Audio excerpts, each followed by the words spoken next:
I decided to shoot 2 in one day because I could. Because I had another post that was already topped up. And I've already filmed the episode after this one. So I can put all of them out into the world. So I'm still continuing my murder rabbit hole. Or my rabbit hole of Midwest missing or murdered men. This one is, I found very little information on. So I found one blog post. That's it. So most of the information has come from that. And I'm phoning it in. I'm making this pizza that I got at grocery outlet for $1. I tried one of the veggie ones. They were not good. So, but this one is cheese, and it's got 6 kinds of cheese and hot honey sauce. So I have a lot of hope for it. Because how can you fuck up a cheese pizza? How? I say that and want you to fuck this up. So, but anyways, let me open this puppy.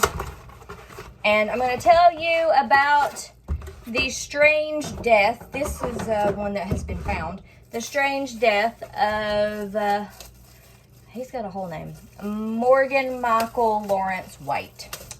So, Morgan White. And also, the new thing that I have been doing, but these pizzas, this one, is somebody on TikTok told me I should put it just on the thing. So this is what it looks like frozen. They just put it on the rack and it cooks better. So I've been doing that since then because I've always been one to just put it on a fucking pizza pan.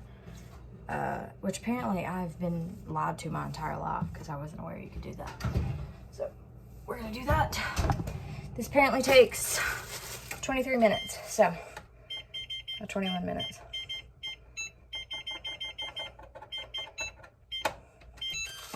This video probably will not take 21 minutes because a lot of these cases are super short. So, Morgan White was a 19-year-old exchange student. Bring my laptop here.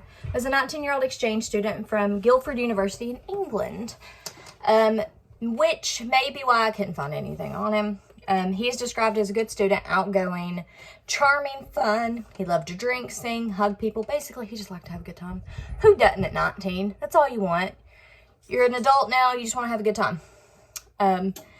So, he was also described as exotically handsome, which I can't find a picture of this man, and it kind of bummed me out because I'm like, okay, I want to know what your definition of exotically handsome is.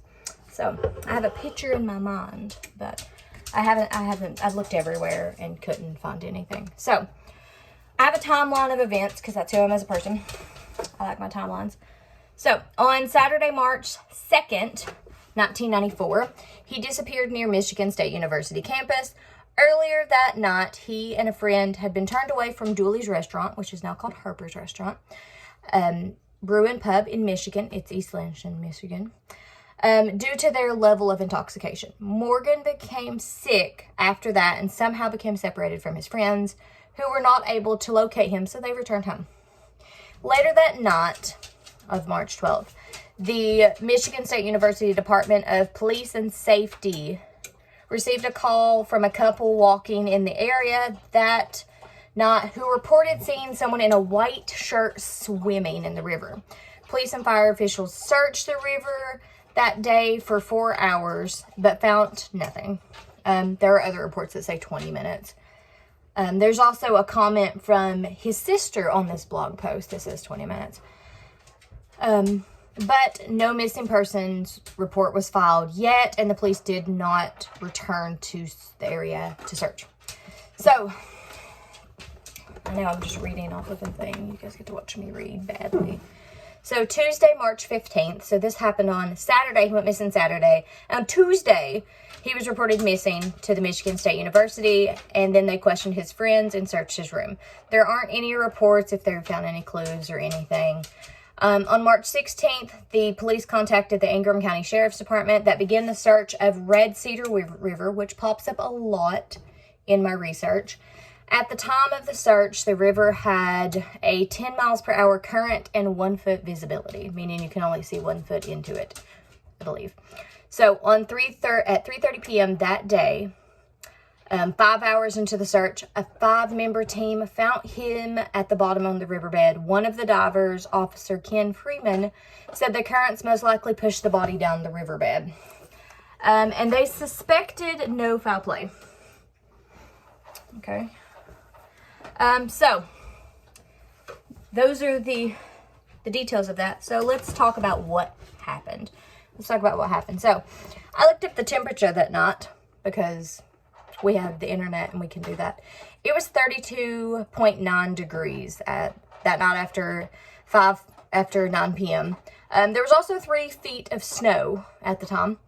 So if Morgan was the one swimming, it would have been very cold and concerning to see anyone doing that at that time. Actually, the highest temperature at that night was 43 degrees. And the following nights had lows of 18 degrees. I wanted to include the following nights because there's not an actual report of when. I couldn't find when he actually died. So friends publicly questioned whether the police should have been more responsive to the reports of people swimming in 35-degree river. And it seems unlikely that anyone would purposely go swimming in water. So alarm bells should have sounded. I know they couldn't find anyone after 20 minutes, but the Cedar River doesn't appear to be small. He was wearing a brown suede jacket the night he disappeared. And the MSU student newspaper states they printed a picture of his body recovered in which one arm is visible underneath the tarp, which appears to be wearing something dark and long sleeve, perhaps the suede jacket. There's not really any clue that it was recovered. And his sister did make a comment saying that he was not wearing a jacket when he's found, and the jacket wasn't found at all.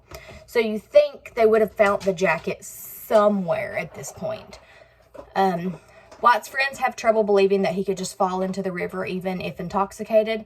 They say he wasn't depressed or suicidal, but he also would not just decide to go swimming. I don't care how drunk you are. If it's cold, why would you just decide to go swimming? And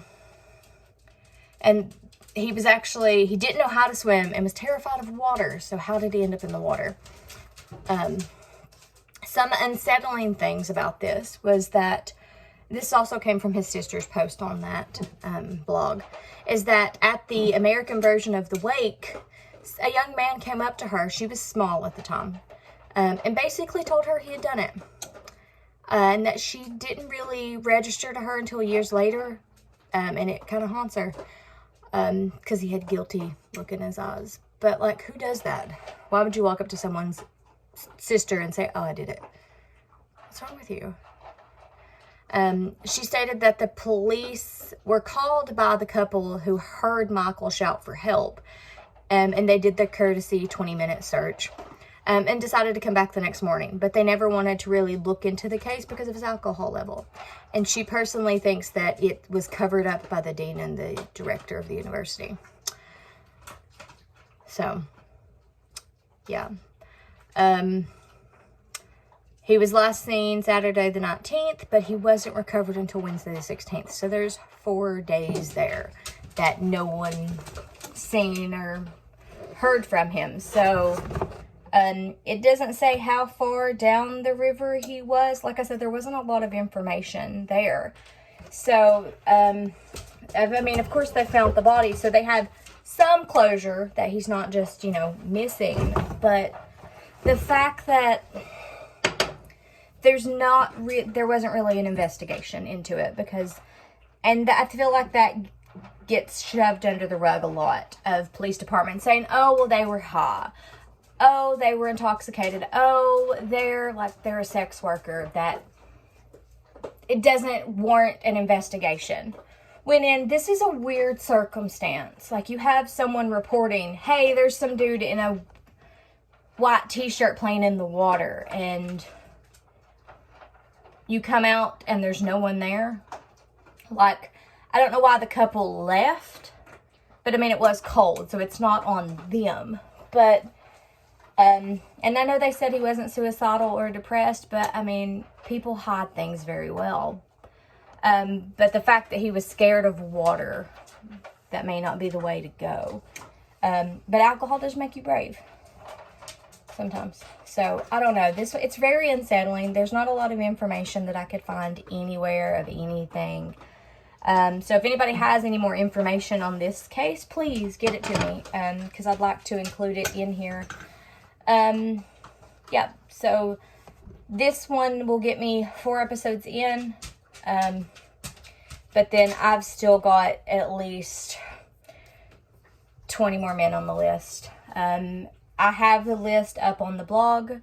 If there's any missing that you want to add to it, by all means, let me know. And if you have any questions, concerns about this one, by all means, send them my way. Because this case is very strange. Just with all of them. I don't understand it. But I'm going to check on this pizza. Okay, I'll tell you, this pizza says 21 minutes. There's 11 left. Look at that shit. The last one I got did that too. These pizzas are $1 and at the discount store. I'll let you know how it goes. Okay, I did avoid disaster and get it on a pan. So it's gonna cook the rest of the way. Like that. It's done. Okay. It's actually pretty good. It's got a little bit of a kick to it. It's better than the other one. So yeah. I like this. I'd buy it again for $1. Maybe one of these episodes I'll make an actual pizza, since I have a recipe for dough. So yeah, until next time though, stay safe.